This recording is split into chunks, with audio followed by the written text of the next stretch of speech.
tudo que eu trouxe está dentro do que já foi trazido, mas assim, tentar contribuir também, fortalecer nesse debate a partir de algumas vivências, né, de quem vem também na época, né, da graduação de movimento estudantil, de serviço social, de quem se forja também, né, forja a formação política em movimentos sociais, né, e o movimento estudantil de serviço social também contribui muito, né, para isso. Tanto que quero saudar a mesa, né, dizer também da honra, da alegria de poder celebrar, né, esse espaço, esse 43º Encontro Nacional de Serviço Social, com um público, né, que é tão plural e diverso, né, de vários estados que estão aqui em Salvador, nesse momento que é extremamente importante, né, para a gente perceber também como um espaço significativo de formação, né? Então, saudar a Andréa, saudar Pitágoras, Henrique, né, que eu estou conhecendo hoje. Na verdade, a gente já se conhece lá da UFBA, né? A gente já teve em algum momento, e a Luma também. Mas quero saudar aqui, pedir licença para saudar a pessoa de Samanta, eu também tive a oportunidade de conhecer hoje, foi ele quem fez o contato comigo, né? Para poder me convidar para estar aqui com vocês. Então, muito obrigada, né? Muito grata aí por essa oportunidade. Dizer que nós estamos aqui em uma cidade, né, que é palco de muitas lutas, né, de resistência, tanto que ali, né, aquela imagem muito relevante, né, muito bonita, né, da Maria Filipa, né, aí que está circulando, né, em todas as redes sociais aí que a Inés fez, né, que traz essa mulher negra de referência, porque de fato é uma referência para nós, né, principalmente nós, mulheres negras, periféricas, e que vai reverberar mesmo, né, repercutir o quanto que a gente precisa ainda ser continuidade na luta que tantas mulheres como ela, né, travou em favor da vida, né, do bem viver, sobretudo da população negra, né? E Salvador, sendo esse palco de resistência, aqui nós temos até crianças e adolescentes que também promovem, né, esses espaços de luta por reparação, por bem viver, por liberdade, por soberania, por democracia, né? E a gente teve o último 7 de setembro, que além dos desfiles cívicos, né, também nós vamos para as ruas e as crianças também, né, vão mobilizadas ali, articuladas, participar do grito dos excluídos e das excluídas. Então aqui é um palco assim onde ferve, né, essa questão da luta, porque é um espaço onde as negligências também, as violações de direitos, elas são gritantes. Então, desde a infância a gente vai tendo que aprender a lutar, né, e fazer valer o nosso direito de alguma forma. Queria saudar, né, todas as pessoas que vêm de outros estados, dar boas-vindas e também dar o nosso abraxé, né, que a gente chama de nosso abraço axé. E eu sei que vocês já vêm recebendo esse axé, esse acolhimento, essa afetividade desde cedo, né? Com a banda aqui que deu uma boa movimentada, né, trazendo esse axé também aqui da Bahia. Que vocês sintam, né, e vivenciem mesmo esse nosso acolhimento. E que vocês possam também sentir, né, esse molho, porque eu vi que tinha uma divulgação falando, né, que o baiano tem um molho, né, mas é o molho, é o tempero, né, da nossa caminhada, que para além de sabores e cheiros, nos alimentam pela intencionalidade, né, em favor da vida, em sua diversidade, dos direitos humanos, né. E aí, sobre esse resgate histórico, né, o resgate da história do movimento estudantil de serviço social, é um tema muito oportuno, né? Porque é oportuno para fazer uma memória das razões que, inclusive, me levaram a me aproximar e a contribuir com o movimento estudantil de serviço social através do Centro Acadêmico Mãe Preta, né? Ali durante a graduação em serviço social na UFBA, quando eu ingressei no período, aí eu vou falar de um período, né, de 2012 a 2018, que é quando eu conheço o movimento estudantil a partir do CAIS Mãe Preta, né? E quando eu ingressei na universidade pública naquela época, eu já alimentava um sentimento de que a minha inserção, ela já representava um compromisso, né, que eu deveria ter no processo de continuidade da luta e da incidência política de pessoas, de movimentos sociais, de movimentos populares, de movimento negro, né, que me antecedem, porque lutas que fizeram com que eu pudesse, pessoas como eu, pudéssemos acessar a universidade pública, né? E aí eu digo de mulher negra, né, que no decorrer do caminho me tornei mãe, periférica, trabalhadora, né? Então eu sou um fruto, né, o resultado dessa conquista política do movimento negro, né, brasileiro, que é a conquista em relação à política de ações afirmativas no âmbito do ensino superior. Então, quando a gente adentra a universidade pública já sendo cotista, né, a gente já vai também, quando vai fazer memória histórica de todo o processo, né, de racismo no Brasil, de todas as dificuldades que nós, né, pessoas negras, enfrentamos diariamente ao longo da história para acessar o ensino básico, né, que é um direito fundamental. Então a gente já entra sabendo que a luta não é pouca, né? E dá importância também desse compromisso político de, inclusive, derrubar essa ideia machista, né, também, de que ser mulher, de que ser mãe deve nos distanciar da possibilidade de reconstruir e transformar, né, os nossos caminhos. Então, através da educação, a gente também precisa, né, perceber o sentido disso, né? E aí, naquela época, eu já sabia que adentrar a universidade eu enfrentaria desafios frente a uma estrutura que produz e reproduz o tempo inteiro violências contra corpos dissidentes, né? E aí sim, também me vendo nesse lugar, né, de dissidente, né? Tendo em vista o que eu já trouxe antes, desse lugar de mulher negra, de periferia, que atravessava a BR-324, né, de um dos bairros considerados o maior bairro da América Latina para ir para a Federação, né, que é de Cajazeiras. Então já tinha esses enfrentamentos. E aí este olhar quanto aos desafios me foram alertados desde a minha caminhada em um espaço extremamente importante que me fez, né, e que faz grande diferença na minha vida e de tantos outros jovens negros e negras daqui de Salvador, através da continuada capacidade da população negra periférica de se aquilombar nos chamados quilombos educacionais, né, urbanos, que resistem ao longo dos anos, proporcionando e fortalecendo a cidadania da consciência negra. E aí, quando eu trago esse lugar de fala, que é importante a gente dizer de onde é que a gente vem, quando eu adentro a universidade, eu já vinha de movimento social, né, de movimento negro, porque o Quilombo, o curso popular de pré-vestibular Quilombo do Urubu é um movimento negro, né? É um movimento que se aquilomba com outros quilombos educacionais que tem contribuído para que pessoas negras de periferia possam também entender, internalizar que a universidade pública também é o seu espaço, né? E aí, a partir desse lugar, eu fui ali compreendendo, né, que seria muito importante quando eu ingressei na universidade, seria muito importante eu buscar espaços de aquilombamento, até para uma perspectiva de permanência, né, de continuidade na universidade pública. E aí, nessa perspectiva, faz muito sentido quando os meus caminhos se entrecruzam com o Cais Mãe Preta da UFBA, que se apresentou para mim de forma representativa, sim, né? Para mim foi uma maneira de me ver representada desde a sua composição, com jovens negras, negros com histórias únicas, mas também com histórias que marcaram a minha vida, né? De histórias que nos aproximavam, que nos assemelham pelas marcas do racismo, do sexismo, né? Da LGBTQI-fobia, por todos os processos de negligência também ao longo das vidas, né, das suas famílias, e que vai também refletir na própria vida de cada estudante, né? Então aquilo me conectou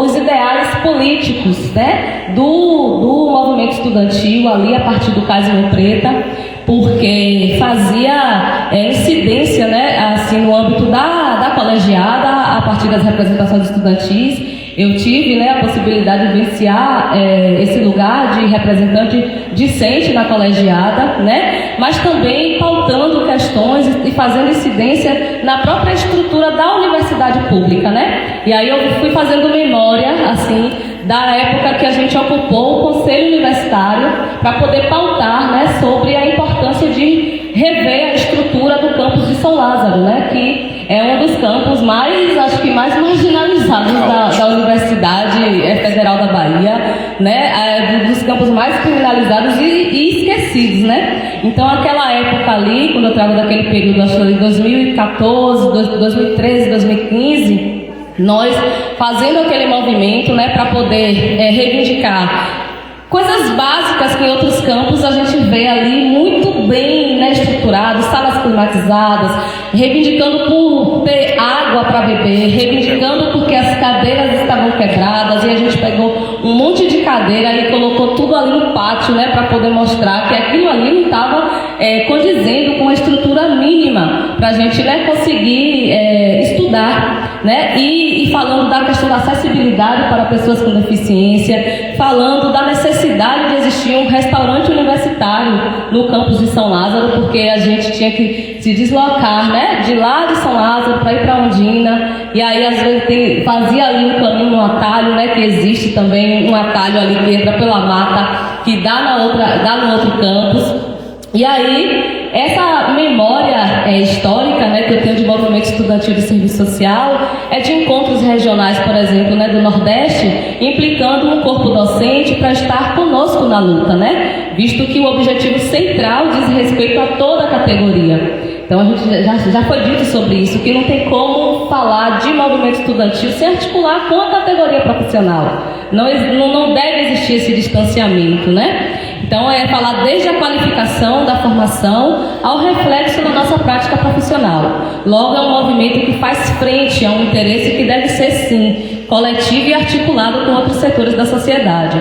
A minha memória também histórica do movimento estudantil de serviço social é de um centro acadêmico que promovia, junto a outras escolas de serviço social, espaços de trocas de saberes, de conhecimentos, de cultura, né, enquanto eixos importantes para o fortalecimento da nossa formação nos encontros locais, regionais, nos seminários de formação profissional, né, e de incentivo para o engajamento no movimento estudantil. E aí, nesse sentido, se podemos fazer uma chamada de alerta, já entrando aqui um pouco nos desafios, né, que ameaçam e que balançam, de alguma forma, o nosso movimento, e eu digo nosso porque eu ainda me sinto parte, né, mesmo já tendo passado por esse processo da graduação, do mestrado, né, mas a gente está ali, acho que o movimento ele vai também, né, contribuindo para a gente continuar mesmo sendo aprendente, né, ainda enquanto profissional desse espaço que é tão potente. Então, acho que dentro e fora da universidade eu ouso me pautar, né, um dos desafios, nas próprias dimensões que regem o serviço social, né? Quais são as dimensões que regem a nossa profissão? A dimensão ético-política, né, teórico-metodológica e técnico-operativa. E para dar uma pincelada das questões desafiadoras em torno das dimensões, né, eu ouso dizer que precisamos olhar com mais carinho, com mais atenção, inicialmente, para a forma como nós vamos construindo as nossas relações no âmbito do movimento estudantil. E isso, no meu entendimento, tem uma ligação direta com a dimensão ética e do compromisso político entre cada membro, né, desse grande e potente movimento. E aí eu estou falando de uma dimensão que perpassa pelo próprio reconhecimento e a valorização da diversidade humana existente no MES. Né? Dentro desse movimento estudantil de serviço social, ele é plural, ele é diverso.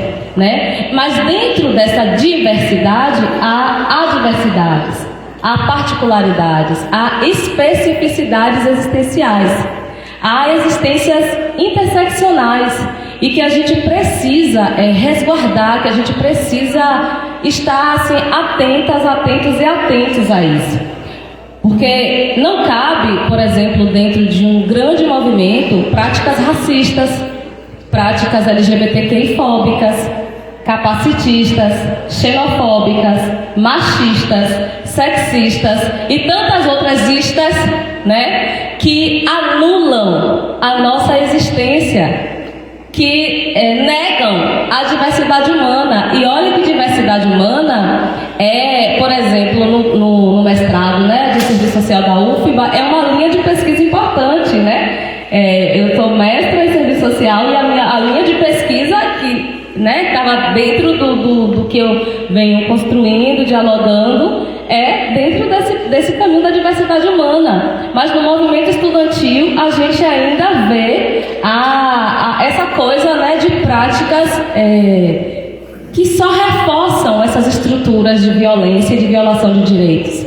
Então acho que um desafio primeiro assim, que eu queria trazer é esse, né? Como é que fica a nossa ética e a dimensão política, né, do nosso discurso diante dessas realidades ainda tão presentes em nosso meio, né, no âmbito do movimento estudantil? Como é que fica a nossa defesa intransigente dos direitos que está lá no nosso código de ética, se entre nós a gente reforça, né, de alguma forma as negligências e a violação da dignidade humana enquanto um direito fundamental? É só a gente dar uma olhada na apresentação do próprio Estatuto da Enes.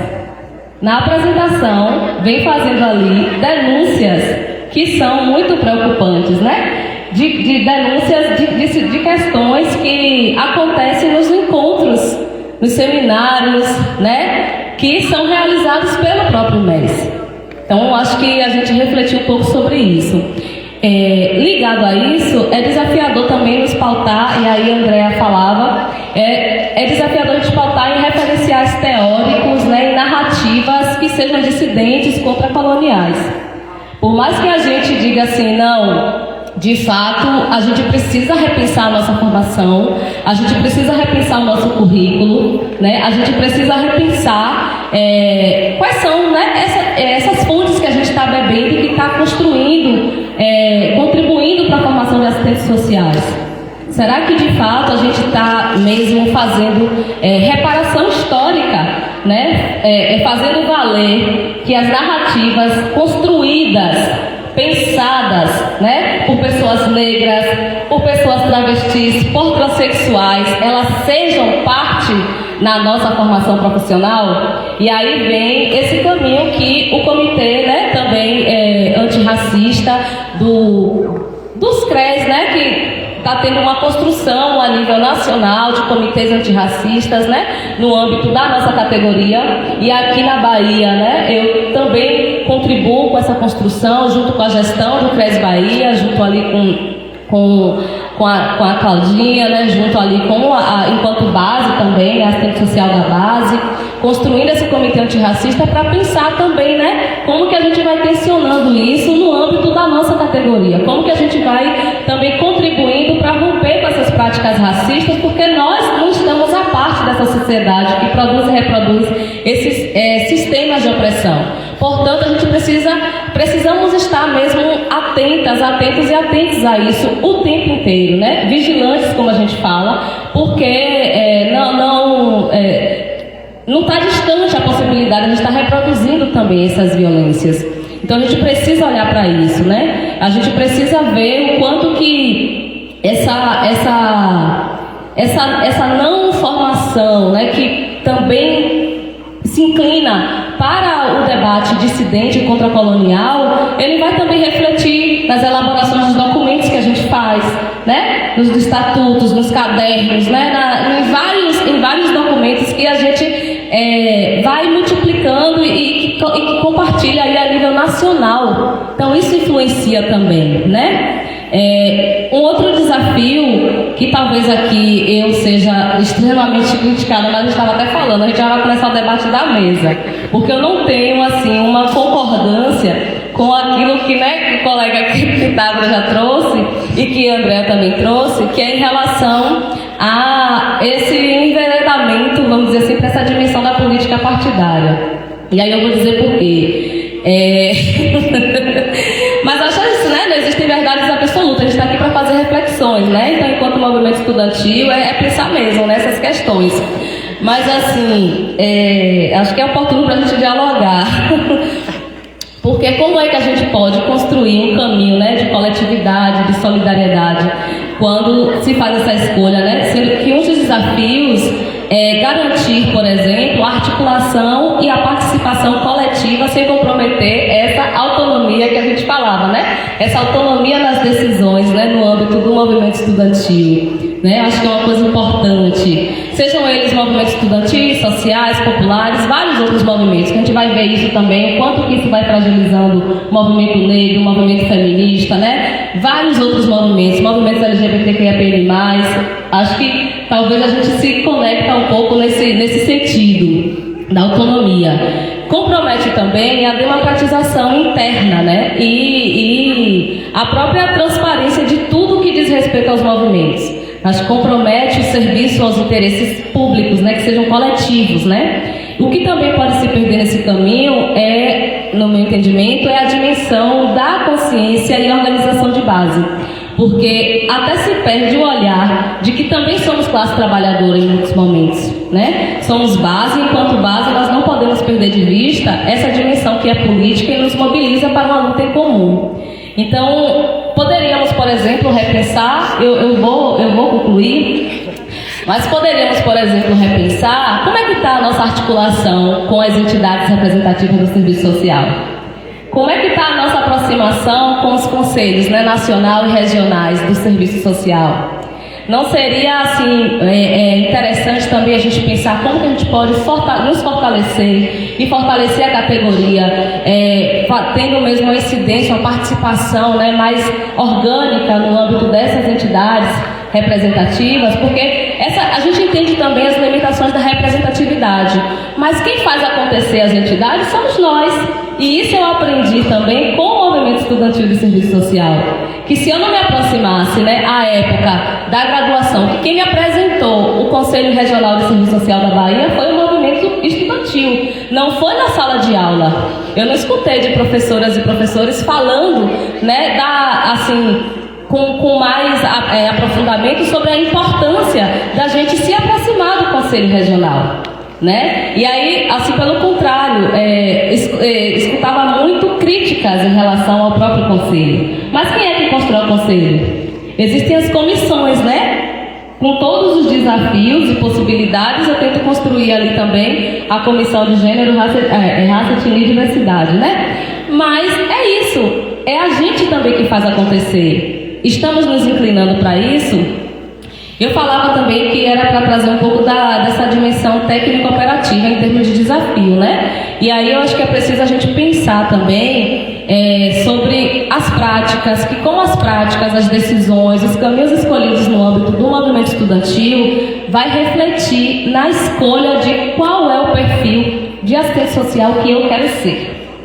O movimento estudantil, ele pode não ser exclusivamente o responsável por isso, mas tem grande parte assim na influência sobre que tipo de assistente social eu serei no meu âmbito de trabalho, na minha relação com os meus colegas, quando os colegas, por exemplo, tentam determinar quais são as nossas atribuições e competências, né? Quando até os próprios usuários, né, dos serviços vão querer dizer qual é o nosso papel. Quando a gente não se indigna diante de estados e municípios que não respeitam a jornada de 30 horas que nós temos e é lei. A gente está numa cidade onde a maior parte dos trabalhos que nos contratam é 44 horas semanais, entendeu? Então, assim, a gente tem que pensar também sobre isso. E aí, já caminhando aqui para o final de verdade, que aquela eu tava brincando. Mas assim, uma outra coisa que eu queria trazer em relação a qual o perfil de profissional que a gente, né, também enquanto movimento estudantil colabora ou não, é pensar nossa relação, por exemplo, com o corpo docente das faculdades privadas e das universidades públicas. É o corpo docente, muitas vezes, né, como é a sua composição? Cis, hétero, branca, classe média, que muitas vezes não vai se inclinar também para conteúdos, né, narrativas dissidentes contracoloniais, que a gente fica ali naquela agonia para dizer qual é o momento que essa pessoa vai fazer um debate antirracista aqui dentro, qual é o momento que dentro desse assunto, desse tema, vai ter uma transversalidade étnico-racial, e a gente fica naquela, não sei vocês ficam nessa agonia, nesse desejo. Que horas é que eu vou escutar alguém falar algo que realmente me represente enquanto estudante que está dentro dessa diversidade humana? O que me representa nesse currículo? Que horas é essa que eu vou escutar? E aí, isso também, o movimento estudantil nos ajuda a refletir, porque o CAIS Mãe Preta me ajudou a pensar também, né, a importância de fazer também algumas provocações durante as aulas, né, do porquê que eu não escutava trazer, não via ali referenciais teóricos de mulheres negras, e tem tantas intelectuais negras, né, que a gente pode nos fortalecer e nos ajudar a construir nossos trabalhos, né, nossas monografias, nossas dissertações, né, nossas teses, de modo que realmente esteja próximo também da nossa realidade, né? E também fazer essa incidência a nível de produzir indicadores a partir da nossa realidade também. Então, uma outra coisa é quando esse corpo docente diz que reconhece e respeita docentes negras na universidade, da equipe, mas não valida a sua relativa autonomia de tomar decisões. Ela também não, muitas vezes são docentes negras que fazem lutas solitárias antirracistas no âmbito da universidade, porque as outras não querem se implicar, porque não acham que não é uma questão delas também, sendo que é uma questão estrutural. A gente vai ver docentes negras sofrendo assédio, abusos, né, de poder no âmbito da universidade, cuja composição ela já tem ali também a sua fotografia do poder, né? Então, essas reflexões eu trago aqui, que não são verdades absolutas, mas são realidades, e que eu pude ver isso, né, sentir na pele, né, vivenciar várias situações nesse sentido, não só enquanto UFBA, mas na oportunidade de dialogar com colegas de outros estados, né? Então, sendo hoje desde 2020, parte da Frente Nacional de Assistentes Sociais no Combate ao Racismo, eu pude ampliar o meu olhar e perceber que essas questões não são particulares da Bahia. É o Serviço Social Brasileiro que precisa, de fato, de uma transformação nesse caminho da formação profissional, né, que seja antirracista, que seja anticapacitista, anti-LGBTQI-fóbica, né, anti tudo que viola e nega, né, a existência, né, das pessoas. E tudo isso eu aprendi também, forjada em movimento social e no movimento estudantil de serviço social. Então, um pouco dessas contribuições, né, que eu tentei trazer aqui para a nossa conversa. E obrigada. Quantos minutos depois? Nem conto, viu, Luma, por favor. Ela tá mais o terror das coordenações da mesa. Tá bem aí pra finalizar. Para finalizar de verdade. Boa noite, gente. Boa noite. Eu acho que após ouvir as falas de todo mundo aqui na mesa, eu acho que o principal, né, a gente ter esse momento de reflexão, não só sobre como a história se dá, né, os fatos e a vida dentro do movimento estudantil, mas também para fora dele, mas como as coisas se alteraram ao longo do tempo, né? Então, a realidade que a gente vivia há 10 anos atrás, 15 anos atrás, nunca vai ser a mesma. Mas existem coisas que se propagam, né, permanecem, às vezes estratégias, às vezes coisas que deram certo em algum momento, a gente repete, mas